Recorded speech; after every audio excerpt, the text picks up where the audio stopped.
Have you ever felt like you're not enough? Like, despite your best efforts, there's always something lacking. Some expectation unmet, some standard just out of reach.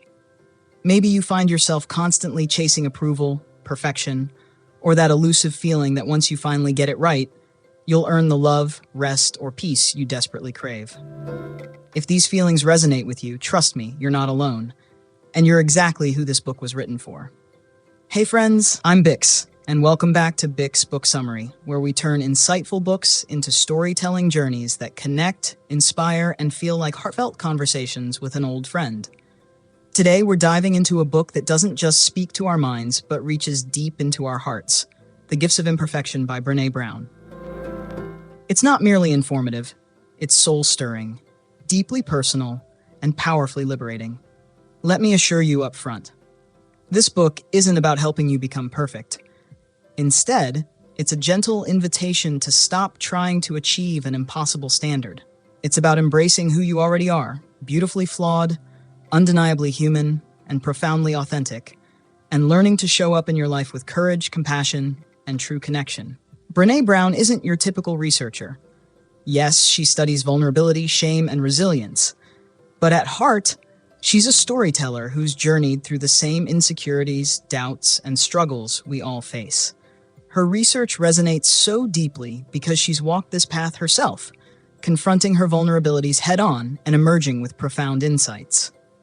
What Brené offers in The Gifts of Imperfection is something remarkable, a mirror and a map.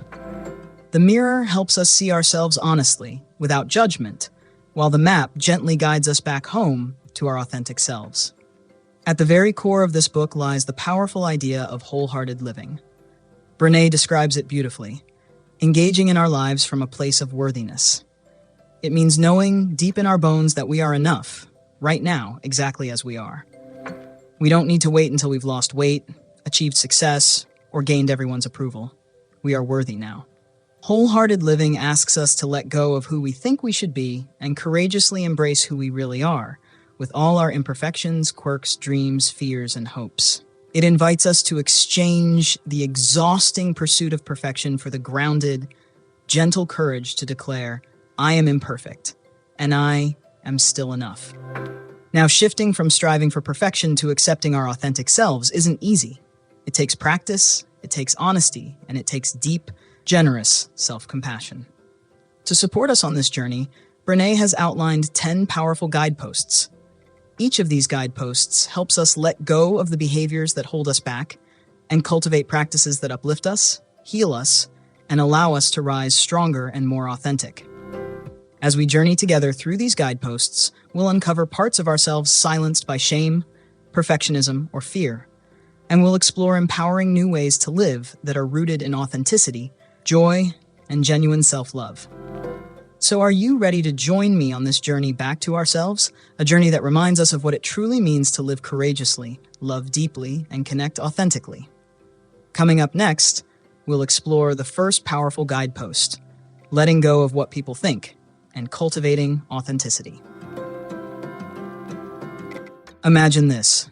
You're standing in a crowded room, maybe at your workplace, perhaps at a lively gathering, or even just spending time among close friends, and suddenly those familiar whispers begin to fill your mind. Do they really like me? Am I saying the right thing? What if they think I sound foolish? Without even noticing, you find yourself shifting your shape.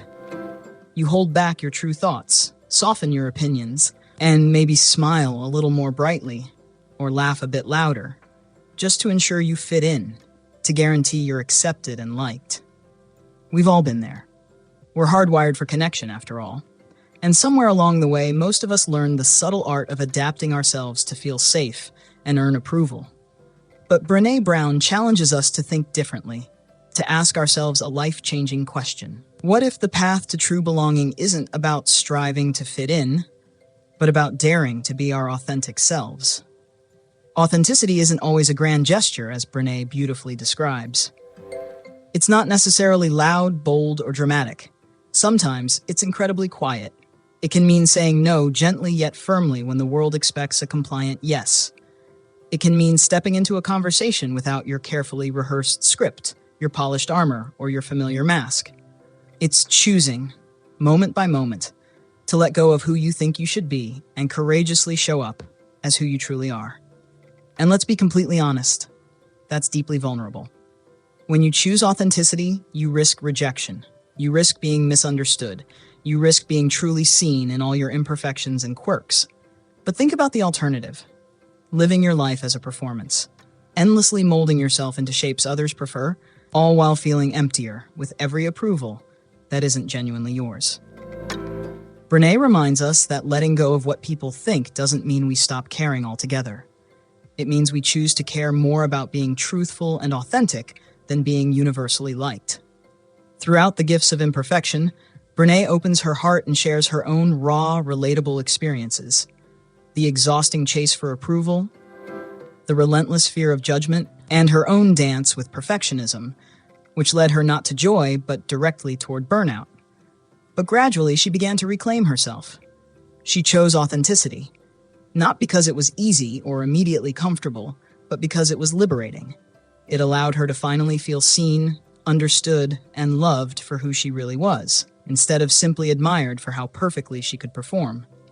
This is the extraordinary gift of imperfection, realizing you don't need everyone's approval to build a meaningful, beautiful life. You simply need to be honest and true to yourself.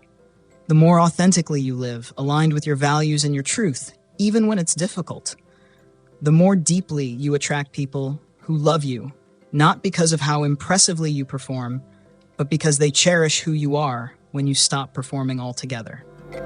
Maybe today, the most courageous thing you can do isn't to impress anyone. Maybe it's to show up exactly as you are, even if your voice shakes, even if it feels scary.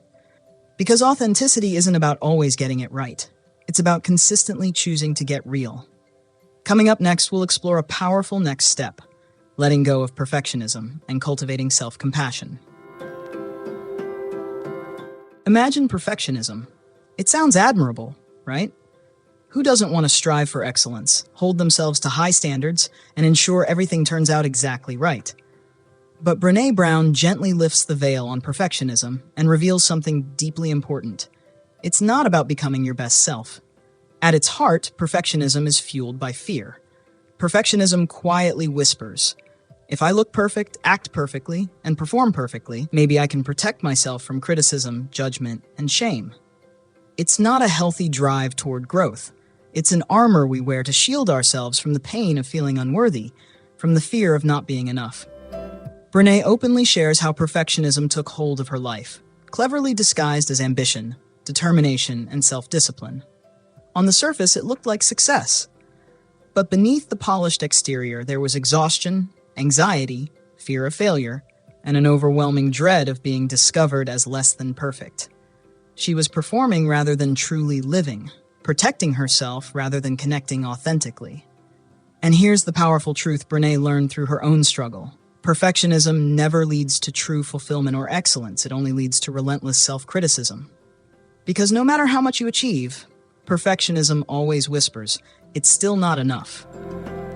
But what if, instead of chasing perfection, we allowed ourselves the freedom of being human? That's where self-compassion becomes essential. Self-compassion, Brené explains, is not a sign of weakness. It's a powerful form of strength. It's the courageous act of recognizing, I'm doing the very best I can, and that's enough. Self-compassion means offering kindness and grace to yourself when you inevitably stumble, instead of falling into guilt or shame. Drawing from Dr. Kristen Neff's groundbreaking research, Brené shares 3 essential components of self-compassion. First, self-kindness, responding gently and lovingly toward ourselves, especially when we fall short of our expectations. Second, common humanity, recognizing that our struggles, imperfections, and setbacks are part of what connects us to one another. We are never alone in these experiences. And third, mindfulness, the courageous practice of sitting honestly with our emotions, neither exaggerating them nor ignoring them, simply allowing ourselves to acknowledge and process them with care. Self-compassion doesn't mean letting yourself off the hook. It means allowing yourself to be fully human, imperfections and all. And when we embrace this compassionate shift, something transformative happens. Instead of tearing ourselves down, we begin to build ourselves up. We start growing stronger, Because when we forgive our shortcomings, we become braver. And when we speak kindly to ourselves, we find the strength to keep moving forward. Think of it this way. If a friend approached you hurting and feeling defeated, would you criticize them, point out their faults, or harshly judge their imperfections? Of course not. You would hold them gently, reminding them that they are not alone and offering the comfort and support they need. Self-compassion asks you to extend that same kindness, that same generosity to yourself, especially in your most challenging moments. For Brené, releasing perfectionism didn't mean settling for less or abandoning ambition. Instead, it meant redefining success, not as flawless performance, but as courageously showing up authentically with honesty, kindness, and vulnerability. So the next time your inner critic tries to convince you you're not enough, pause and answer gently yet firmly with a quieter, more genuine voice. I may not be perfect, but I am enough, exactly as I am. I am still worthy of love, connection, rest, and joy. Because the true gift of imperfection is not in hiding our flaws, it's in having the courage to fully embrace them and love ourselves wholeheartedly anyway. Coming up next, we'll dive deeper, letting go of numbing and powerlessness, and cultivating a resilient spirit. We all have moments in life when things become overwhelming. The crushing weight of pressure, the ache of heartbreak, the sting of failure, and the burden of shame. In those vulnerable moments, it feels almost instinctive to shut everything down, to pull away, to numb ourselves from the intensity of our emotions. Maybe numbing looks like scrolling endlessly through social media to distract ourselves from loneliness, watching episode after episode just to avoid reality, having another drink to dull the ache, or burying ourselves in work so deeply that we don't have room to feel anything at all. Brené Brown deeply understands this. She openly acknowledges that we all numb ourselves from time to time because life can feel painfully difficult, and dealing directly with tough emotions feels overwhelming. Numbing often appears as the easiest and safest escape. But here's the profound truth that Brené highlights. We can't selectively numb. When we numb pain, we also unintentionally numb joy. When we push away disappointment, we also lose touch with our capacity for wonder, excitement, and deep connection. Over time, instead of protecting ourselves, numbing leaves us feeling isolated, disconnected from both our own hearts and the people around us. But Brené offers us hope, a powerful shift in perspective. She explains that the opposite of numbing isn't merely feeling, it's cultivating resilience. Resilience is the extraordinary ability to fully experience emotions without being swept away by them. It's the courage to face our discomfort openly, to acknowledge our pain honestly, and to move through it without becoming overwhelmed or trapped. And resilience? It's not some special trait reserved for only a lucky few. It's a skill, one that we build intentionally, moment by moment. It begins with awareness, learning to recognize the signs when we're starting to numb out or disconnect, gently pausing, and bravely asking ourselves, what am I avoiding? What feeling am I scared to face? It grows with routine, establishing simple yet meaningful practices that anchor us, ground us, and help us process emotions healthily. Practices like breathing deeply, journaling honestly, or moving our bodies gently can become safe spaces for our emotions to unfold without fear. And resilience truly flourishes through genuine connection, surrounding ourselves with people who remind us we never have to carry our pain alone. Brené emphasizes the power of vulnerability, of reaching out, of sharing openly with those who meet us with compassion, empathy, and understanding.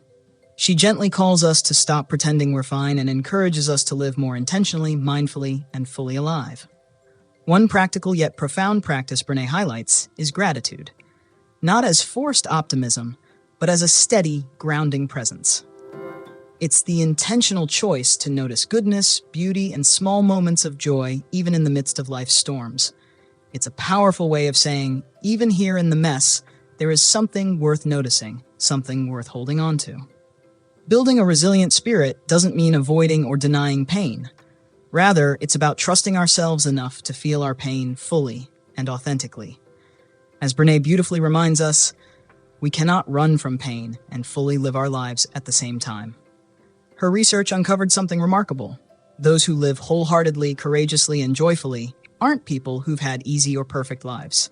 Instead, they are individuals who've embraced imperfection, who've fallen down and risen again, who've learned to feel deeply without running away in fear. So maybe the next time life feels heavy, when numbing becomes tempting, we pause gently instead. We take a deep breath, bravely face what we're feeling, and remind ourselves that being fully present with our emotions isn't weakness. It's the beginning of true healing. Coming up next, we'll explore something just as powerful: letting go of scarcity and fear of the dark, and cultivating gratitude and joy. Have you ever had those moments when life feels really good, maybe even suspiciously good, and suddenly you find yourself holding your breath, waiting for something terrible to happen? It's almost like we're afraid that fully enjoying happiness might somehow invite trouble. That sneaky thought creeps in, whispering, "This won't last. It's too good to be true. Something bad is bound to come next." That feeling, Brené Brown explains, comes from living in what she calls a culture of scarcity. The persistent, exhausting sense that we're never quite enough, that joy is fragile and fleeting, and that we're always just one mistake away from losing what matters most to us. We've been taught, sometimes subtly and sometimes directly, that joy is delicate, too delicate to trust completely. It seems safer somehow to keep joy at arm's length, to brace ourselves for disappointment, rather than risk the vulnerability of truly soaking in happiness. But Brené invites us to reconsider this deeply ingrained habit and suggests something incredibly powerful. What if joy isn't something to be cautiously approached or feared, but something we can actively practice, nurture, and strengthen? She reveals a transformative truth. Joy isn't simply the luck of the draw or a fleeting emotional high. It's a discipline, a courageous choice we make repeatedly. It's a way of approaching life, even during times of uncertainty, difficulty, and darkness, with openness and appreciation. And the essential practice that enables this? Gratitude.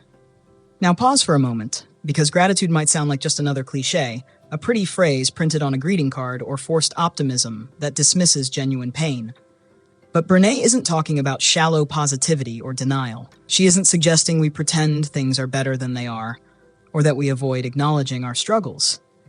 Instead, she encourages us to embrace gratitude as a grounding, authentic practice that anchors us even when life feels painful and unpredictable. It's about intentionally noticing those small yet real sparks of beauty, meaning, and goodness that still remain, even in our darkest moments. Brené shares powerful, heartwarming stories from people who have faced unimaginable hardship, loss, grief, illness.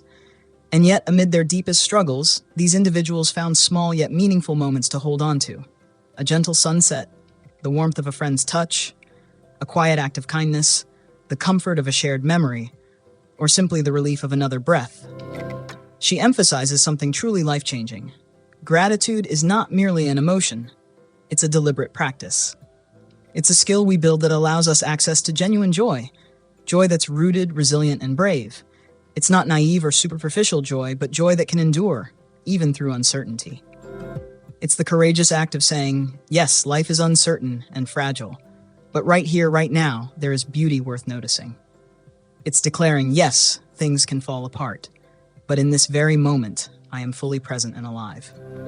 Practicing gratitude doesn't mean we ignore life's challenges or become reckless in our optimism.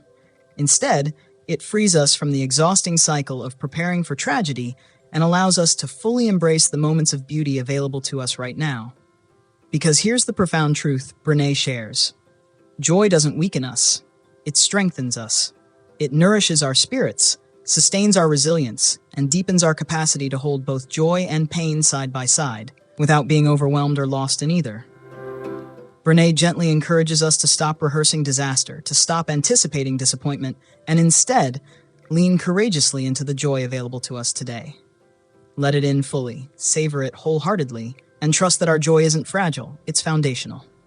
Maybe today, the bravest thing we can do is pause, take a deep breath, and genuinely notice.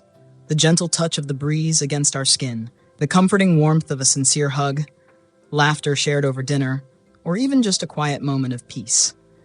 Because when we cultivate gratitude as a regular practice, we finally stop fearing joy, and instead we start fully experiencing it. Coming up next, we'll explore another powerful shift, letting go of the need for certainty and cultivating intuition and faith. We all crave certainty, don't we? We want the map clearly marked before we even begin the journey. We seek guarantees before we dare risk our hearts, and we desperately want to know how our story ends, often before we've even found the courage to fully live it. But life rarely works like that. And Brené Brown gently invites us to accept a truth that is both terrifying and incredibly liberating. Uncertainty is a given, but we don't have to let fear control our lives. See, when we chase certainty, what we're truly longing for is safety, a sense of control. We convince ourselves that if we plan enough, worry enough, predict every scenario, we'll somehow protect ourselves from pain, disappointment, and failure. But here's the reality we often overlook. True peace doesn't come from certainty, it comes from trust. And not just trust in the people around us, but more importantly, trust in ourselves. That's where intuition becomes so powerful. Now, intuition isn't some mystical or magical phenomenon. It's not a hidden message whispered mysteriously from the universe. Instead, Brené describes intuition simply and beautifully as our innate ability to make decisions and move forward, even when we don't have all the answers. It's that quiet, grounded voice within that calmly reassures us, I might not know everything, but I know enough. I feel what's true in my heart. But there's a catch. Intuition can't speak clearly when fear is screaming loudest. When we let anxiety, doubt, or the constant demand for certainty dominate our thoughts, we disconnect from that inner wisdom. Over time, we lose trust, not just in life, but in ourselves. Brené reminds us that developing intuition takes practice and humility. It requires us to accept that we won't always have all the answers, and to find peace in that uncertainty. It means intentionally quieting the external noise and deeply tuning into our inner voice, our bodies, our hearts, and learning to listen to them instead of just our fears. Alongside intuition, Brené emphasizes the essential role of faith, not necessarily religious faith, though it might be for some, but rather the quiet inner belief that we can handle uncertainty even without guarantees. Faith is the gentle confidence that even when logic or reason reaches its limits, we can still find our way forward. Faith means trusting ourselves enough to keep moving forward, even when the path feels unclear, or the road ahead seems to vanish completely beneath our feet. It doesn't require us to have every answer. Instead, it calls us to stay in the conversation, to keep showing up, and to trust that we'll find our way step by step. Releasing the need for absolute certainty doesn't mean becoming reckless or careless. It means freeing ourselves from the need to have proof before we believe something is possible. It's about recognizing that real growth and genuine joy come from our willingness to step bravely into the unknown, not from controlling every outcome. So the next time you find yourself at the edge of something uncertain, tempted to hesitate and wait until you're absolutely sure, gently challenge yourself. Instead of saying, I'll wait until I'm certain, try quietly affirming, I may not have certainty, but I trust myself enough to begin anyway. Because a wholehearted, meaningful life isn't built on guarantees. It's built on courage. And courage sometimes looks like taking one small step after another into the unknown, guided only by that quiet, reassuring whisper inside that gently urges you, keep going, you've got this. Coming up next, we'll explore yet another powerful lesson, letting go of comparison and cultivating creativity. Comparison. It slips into our lives quietly, often when we least expect it.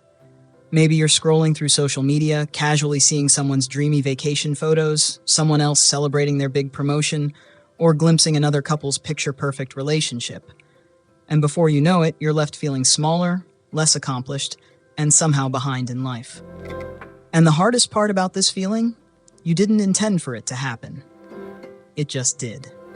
Brené Brown beautifully captures it when she says comparison is truly the thief of joy. Because instead of motivating or inspiring us, comparison subtly whispers that we're never quite enough. It tricks us into competing with people who aren't even on the same journey, measuring ourselves against highlight reels, edited snapshots, and curated illusions. When we compare, we lose sight of our own unique path and trade our creativity and authenticity for a cheap imitation of someone else's life. But this guidepost isn't just about highlighting the pitfalls of comparison. It's about reclaiming something incredibly precious, our creativity. Brené passionately reminds us that creativity isn't reserved only for painters, writers, musicians, or other traditional artists. Every one of us, simply by being human, is inherently creative. Creativity flows through each of us. We're wired to build, to express, to explore, whether it's through writing poems or raising kids, baking bread or building software, gardening, decorating, or simply organizing our spaces in a way that feels meaningful. Creativity isn't limited. It's the language of our souls. Yet, comparison stifles creativity. It whispers discouraging words. Why even try? Someone else has already done it better. Or don't start, you won't measure up. And so, we shrink. We stop creating. We silence that inner voice longing to play, imagine, and express something meaningful, even if it's just meaningful to us. Brené warmly encourages us to reclaim our creativity, to rediscover the joy of making something simply because it brings us alive, not because it earns praise, likes, or applause. She explains that the people who live most fully, those who experience joy, resilience, and deep connection, aren't immune to comparison. But they've learned not to let comparison dictate their worth or their choices. They've intentionally returned to creativity, not as a luxury, but as an essential practice of connecting to themselves. Maybe that's exactly what we need too. Not another endless scroll through someone else's life. Not another imaginary competition we never meant to enter. But a gentle, intentional return to our own voice, our own vision, our own way of bringing beauty and meaning into the world. Perhaps today, creativity means simply writing down your honest thoughts in a journal, preparing a meal with intention and love, or finally beginning that passion project you've been putting off out of fear it won't measure up. Because here's the beautiful truth. It doesn't need to be perfect. It just needs to be genuinely yours. Because the instant you create from your heart, not for validation, not for approval, but because you simply can, you reconnect deeply with who you truly are. Coming up next, another powerful shift awaits, letting go of exhaustion as a status symbol and cultivating rest and play. Have you ever found yourself automatically responding to the question, "How are you?" with busy, almost proudly, as if it's proof of how important or productive you are? Or have you caught yourself feeling guilty for resting, worried you're falling behind while the rest of the world speeds onward? Brené Brown observed something profound and concerning in her research. Over time, we began treating exhaustion like it's a badge of honor. We somehow started believing that being overwhelmed means we're valuable, that hustling nonstop and working ourselves into burnout is the only proof that we matter. We began to glorify busy, confusing, constant activity with true significance. But here's the heartbreaking truth about that mindset. When we glorify exhaustion, we forget how to genuinely live. We forget how to pause, how to enjoy stillness without apology, how to play without guilt, and how to rest deeply. Not because we've earned it, but simply because it's essential. Brené reminds us that rest and play aren't just rewards we earn after accomplishing tasks. They're vital necessities for a joyful and meaningful life. Brené openly shares her own journey with this struggle, how she once tied her entire worth to her productivity, believing that slowing down was lazy or irresponsible. She lived thinking that if she wasn't constantly achieving, producing, or pushing forward, she simply wasn't enough. But that belief didn't lead her to fulfillment. Instead, it led to exhaustion, resentment, and disconnection from herself and those she loved most. So, she began asking a radical question. What if doing less could actually lead to deeper meaning? What if rest isn't simply an interruption from productivity, but a crucial part of staying whole? Through her research, she discovered something powerful. The people who live with the greatest joy, creativity, and genuine connection don't glorify burnout. They fiercely protect their rest, intentionally making space for play, not as a reward, but as an essential and sacred practice. They laugh often, they daydream without guilt, they explore life fully, not just during special occasions or vacations, but as part of their everyday existence. Here's the beautiful truth Brené reveals. Rest and play are not luxuries reserved for when our work is done, they are lifelines that sustain us and nurture our souls. When we finally release the belief that being constantly exhausted proves our worth, We reclaim a slower, deeper, more soulful rhythm. We stop measuring our value by what we produce or achieve. Instead, we begin to truly feel again, to think clearly, and to love deeply. And play? It isn't just for kids. It's how adults stay connected to wonder and creativity. It's how we remind ourselves that joy isn't an occasional luxury, but an everyday necessity, even in a world that tries to convince us stress and busyness equal importance. Maybe today, rest looks like bravely saying no to something that drains your energy. Maybe it's giving yourself permission to nap without feeling guilty, or dancing joyfully in your kitchen, laughing openly at a funny movie, or taking a walk outside without your phone, simply noticing the beauty around you. Because the truth is, your worth isn't tied to your productivity. Your life isn't meant to be measured by how much you accomplish, but by how deeply you experience it, how fully you embrace each moment, and how freely you allow yourself to breathe. So today, rest deeply. Play freely. Not because you've worked hard enough to deserve it, but simply because you have always been worthy of it. Coming up next, we'll dive into another powerful practice, letting go of anxiety as a lifestyle and cultivating calm and stillness.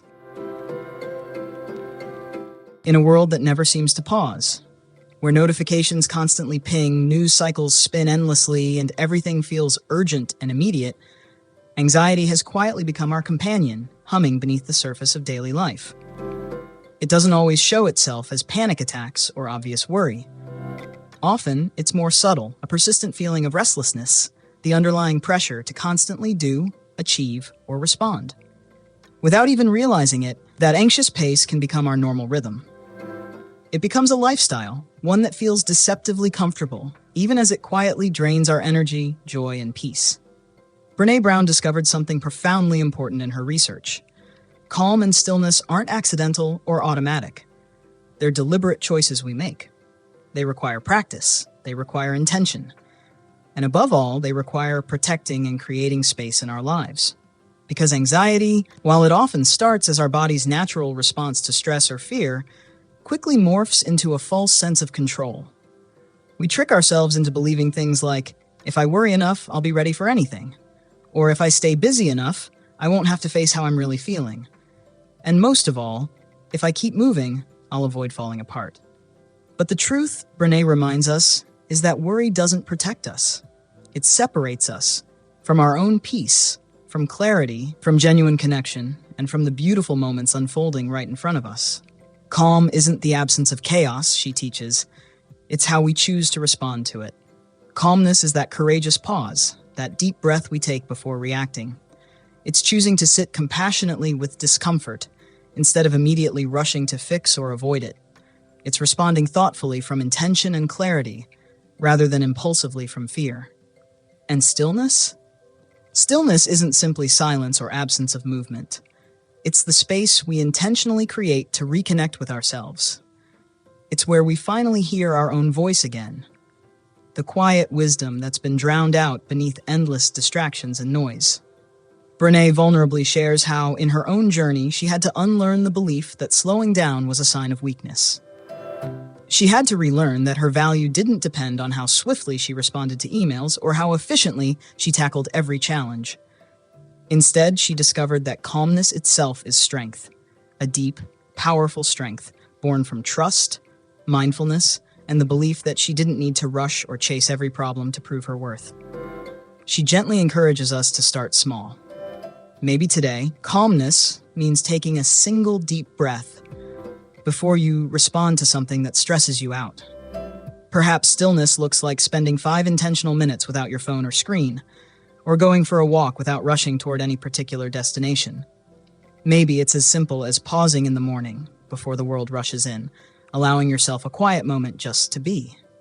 Because when we choose calm and stillness, we're not escaping from our lives. We're finally returning to them.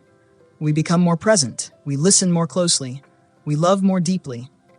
In those quiet spaces, we realize something extraordinary. Anxiety is not who we are, it's merely noise.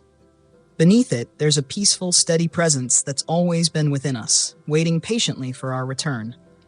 Coming up next, we'll explore another empowering choice, letting go of self-doubt and supposed to, and cultivating meaningful work. How many times have you found yourself chasing something simply because you thought it was what you should do? Maybe it was a career that looked impressive on paper, a role others expected you to fulfill, or even a dream that wasn't really yours but felt safe, acceptable, or validated by society. That's the tricky trap of supposed to. And as Brené Brown compassionately reminds us, it's a noisy, exhausting place to live. On the surface, the supposed to life seems attractive. It checks all the boxes. It earns applause. It fits neatly into other people's ideas of success. But beneath the polished exterior, it can leave you feeling disconnected, empty, and quietly unfulfilled. Because when your life is built on expectations rather than authenticity, you're no longer living your truth. You're performing someone else's. Brené reveals how self-doubt often grows from this place of comparison and external expectation. We start doubting our own worth, questioning our intuition, and shrinking our dreams. Not because we aren't capable or talented, but because we're measuring our value by standards that were never ours to begin with. Over time, this self-doubt can become a cage. We hesitate, we hold back, we silence the very things that make us uniquely ourselves. But here's the deeply liberating truth Brené offers. Your work, your dreams, your passion, they don't have to impress anyone to be meaningful. Meaningful work doesn't always come wrapped in glamour or prestige. It's not defined by your job title, your salary, or the applause from others. Instead, meaningful work is deeply personal. It's about doing something that genuinely matters to you, something that resonates with your values, lights up your spirit, and feels honest and true to who you are. Maybe it's creating art or parenting or writing stories, teaching others, building communities, cooking meals with love, healing people, or simply showing up fully and authentically in whatever you're doing. The essence of meaningful work is not perfection. It's presence. It's authenticity. It's letting your truth shine. Brené encourages us to gently ask ourselves some powerful questions. What truly brings me alive? What am I naturally drawn to when nobody else is looking? What would I happily do, even if no one paid me? What makes me feel genuinely connected, not just to others, but deeply to myself? This is where real meaning lives. Not in the rush or hustle to keep pace with someone else's expectations, but in those quiet, honest moments where you reconnect with your own deepest values and dreams. She vulnerably shares her personal journey of releasing those heavy supposed-to expectations, stepping away from opportunities that looked impressive but felt hollow inside. And yes, it was scary. Yes, it required courage. But on the other side, she found something priceless: freedom, authenticity, and profound joy. And here's the beautiful gift hidden within this imperfection. You don't have to have it all figured out or perfect to create something truly meaningful. You simply need the courage to show up honestly, to trust your voice, and to believe deeply that your path, your work, and your life matter exactly as they are. So perhaps today, you take just one brave step toward your own meaningful work. You say yes to the things that ignite your spirit, and no to those that drain your energy. You choose honesty over performance, passion over pressure, and authenticity over perfection. Because when you finally let go of supposed to, you create space for the life that's always been patiently waiting for you. A life built not on fear or expectation, but deeply rooted in purpose, alignment, and the beautiful truth of who you really are.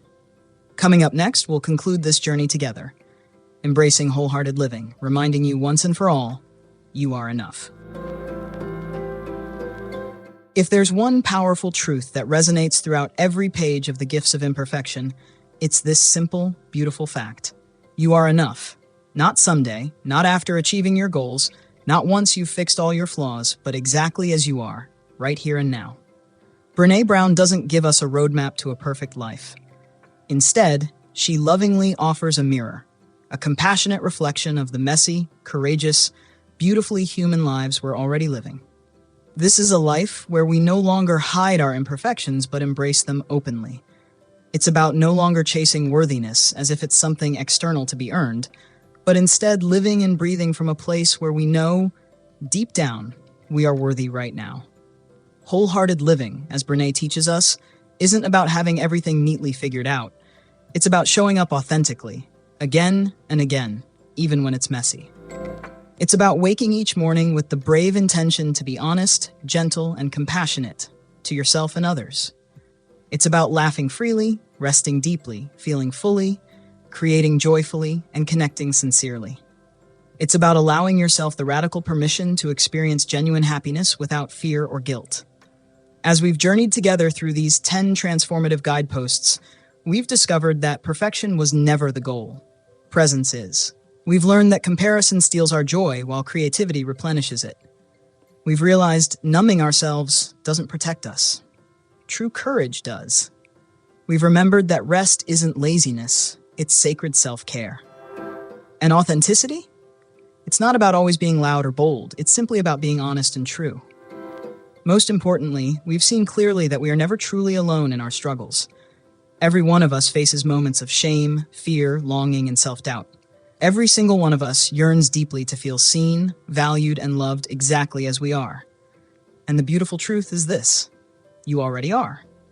If you carry one thing forward from this book, let it be gentle kindness toward yourself. Let go of what no longer serves you. Celebrate your imperfections, not as weaknesses, but as sacred openings where unique light shines through.